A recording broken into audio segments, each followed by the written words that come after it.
Assalamualaikum warahmatullahi wabarakatuh. Perkenalkan, kami dari kelompok 7 yang beranggotakan Dina Marlina dengan NPM 205060048, Nurul Aini Handayani dengan NPM 205060053, dan Anis Heliana dengan NPM 205060061 akan mempresentasikan hasil dari diskusi kelompok kami, yaitu mengenai media pembelajaran Bahasa Indonesia Sekolah Dasar. Perkenalkan, saya Nurul Aini Handayani dengan NPM 205060053 akan mempresentasikan pengertian media pembelajaran. Media pembelajaran adalah bahan, alat maupun metode atau teknik yang digunakan dalam kegiatan belajar mengajar dengan maksud agar proses interaksi komunikasi edukatif antara guru dan anak didik dapat berlangsung secara efektif dan efisien sesuai dengan tujuan pembelajaran yang telah dicita-citakan. Yang selanjutnya ada tujuan media pembelajaran. Tujuannya adalah untuk membantu guru dalam menyampaikan pesan-pesan atau materi pelajaran kepada siswanya, agar pesan lebih mudah dimengerti, lebih menarik, dan lebih menyenangkan kepada siswa. Sedangkan tujuan media pembelajaran secara khusus adalah 1. Memberikan pengalaman belajar yang berbeda dan bervariasi sehingga merangsang minat siswa untuk belajar. Kedua, menumbuhkan sikap dan keterampilan tertentu dalam bidang teknologi. Ketiga, menciptakan situasi belajar yang tidak mudah dilupakan oleh siswa. Keempat, untuk mewujudkan situasi belajar yang efektif. Yang kelima, ada memberikan motivasi belajar kepada siswa. Situmorang tahun 2009. Manfaat media pembelajaran. Ada beberapa manfaat yang dapat diperoleh dari penggunaan media pembelajaran. Antara lain, yang pertama, untuk memperlancar interaksi. Dalam hal ini, keberadaan media merupakan medium antara pesan dengan siswa, antara guru dengan siswa. Dengan demikian, kehadiran media akan meningkatkan kualitas interaksi, baik itu interaksi guru dengan siswa maupun interaksi siswa dengan siswa atau siswa dengan pesan, yang pada gilirannya akan membantu siswa belajar secara optimal. Lalu yang kedua, ada proses belajar menjadi lebih menarik. Dengan media pembelajaran dapat membangkitkan keingintahuan siswa, merangsang siswa untuk bereaksi terhadap penjelasan guru, memungkinkan mereka menyentuh objek pelajaran, dan membantu mengkonkretkan sesuatu yang abstrak. Lalu yang ketiga, ada pengelolaan pembelajaran lebih efektif dan efisien. Dengan adanya media pembelajaran, guru dapat terbantu untuk tidak perlu banyak menulis atau menggambar di papan tulis. Gambar dan tulisan yang dibutuhkan dapat diperoleh melalui fasilitas komputer, atau guru dapat memanfaatkan benda-benda yang ada di lingkungan sekolah. Lalu yang keempat, ada meningkatkan kualitas belajar siswa. Penggunaan media pembelajaran secara benar tidak hanya membuat proses pembelajaran menjadi lebih efisien, tetapi juga dapat membantu siswa menyerap materi pelajaran lebih dalam dan utuh. Hal ini tentunya akan meningkatkan kualitas belajar siswa secara menyeluruh. Lalu yang kelima, yaitu menimbulkan sikap positif siswa terhadap proses pembelajaran. Penggunaan media yang dirancang sesuai dengan kebutuhan belajar siswa dapat menimbulkan sikap positif siswa terhadap proses pembelajaran. Hal ini terjadi karena media dapat menyajikan pesan dengan konkret disertai dengan contoh-contoh yang dapat meyakinkan siswa akan kebenaran suatu ilmu pengetahuan yang dipelajari. Macam-macam media pembelajaran Bahasa Indonesia di SD. Yang pertama yaitu ada pembelajaran Bahasa Indonesia di SD menggunakan media gambar. Media gambar adalah penyajian visual 2 dimensi yang memanfaatkan rancangan gambar sebagai sarana pertimbangan mengenai kehidupan sehari-hari. Misalnya, menyangkut manusia, peristiwa, atau benda. Menurut Surjana dan Rifai pada tahun 2003, media gambar adalah media yang mengkombinasikan fakta dan gagasan secara jelas yang kuat melalui kombinasi pengungkapan kata-kata dengan gambar. Semua gambar mempunyai arti dan tafsiran sendiri. Karena itu, gambar dapat digunakan sebagai media pendidikan, sehingga memungkinkan terjadi proses belajar yang efektif. Gambar adalah segala sesuatu yang diwujudkan secara visual ke dalam bentuk 2 dimensi. Sebagai hasil dari perasaan dan pikiran. Berdasarkan penjelasan di atas, maka dapat disimpulkan bahwa gambar adalah pengantar pesan antar pengirim dan penerima pesan yang diwujudkan secara visual ke dalam bentuk 2 dimensi sebagai hasil dari perasaan dan pikiran. Dalam meningkatkan keterampilan berbahasa, media gambar sebagai landasan untuk merangsang siswa mau berbicara, menulis dan berkarya. Secara umum, menurut Basuki dan Farida pada tahun 2001 yaitu yang pertama, mengembangkan kemampuan visual, yang kedua yaitu mengembangkan imajinasi anak, yang ketiga membantu meningkatkan kemampuan anak terhadap hal-hal yang abstrak atau peristiwa yang tidak mungkin dihadirkan ke dalam kelas.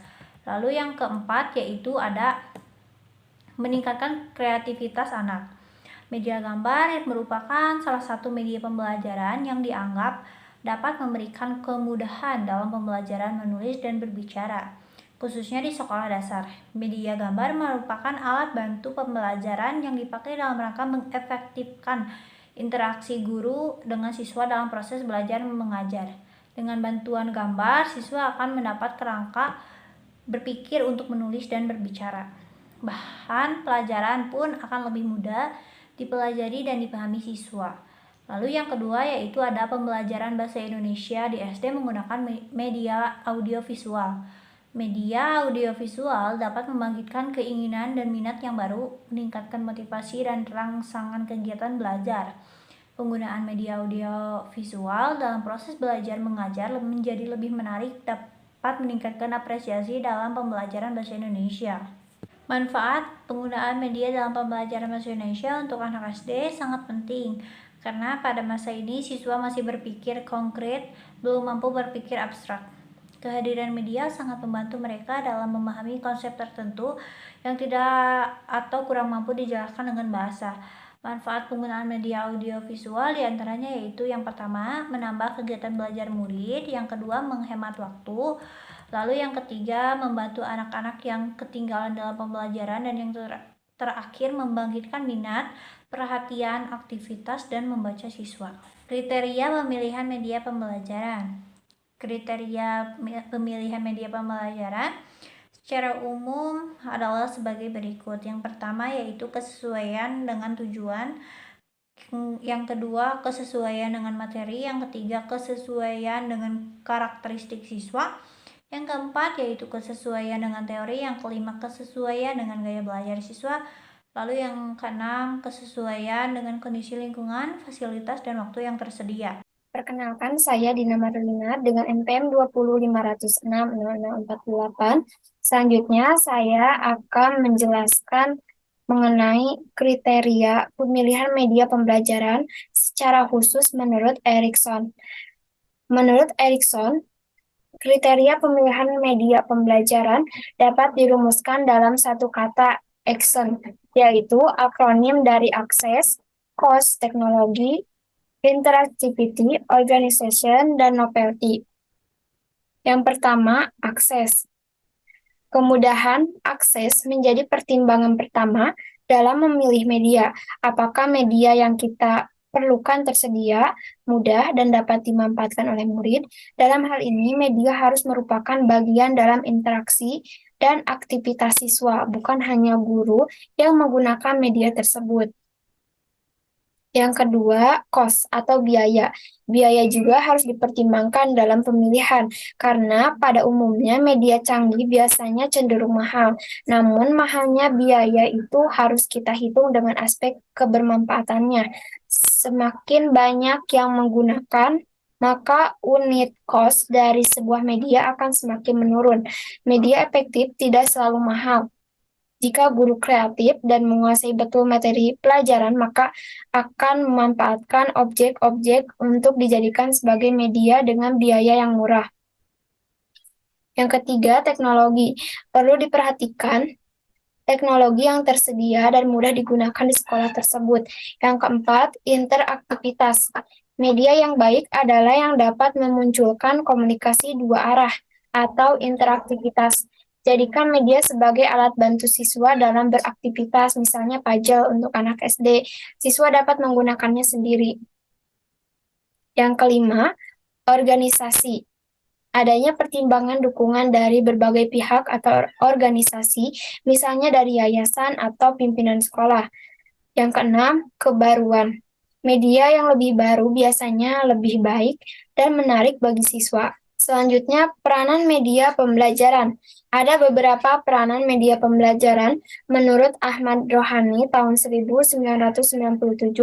yaitu yang pertama, media pembelajaran mengatasi perbedaan pengalaman pribadi peserta didik, media pembelajaran mengatasi batas-batas ruang kelas, mengamati benda yang terlalu kecil, mengamati benda yang bergerak terlalu cepat atau terlalu lambat, mengamati suara yang halus untuk didengar, mengamati peristiwa-peristiwa alam, dan media pembelajaran berperan membangkitkan minat belajar yang baru. Dari paparan tersebut dapat diketahui bahwa media pembelajaran berperan untuk membantu mewujudkan tujuan pembelajaran. Media pembelajaran dapat mengatasi permasalahan-permasalahan yang menyangkut pembelajaran. Hal ini sejalan dengan pernyataan Nana Sujana tahun 2005 bahwa media pembelajaran berperan untuk mengatasi kesulitan proses pembelajaran. Demikian pemaparan materi dari kelompok kami. Kurang lebihnya mohon dimaafkan. Terima kasih. Wassalamualaikum warahmatullahi wabarakatuh.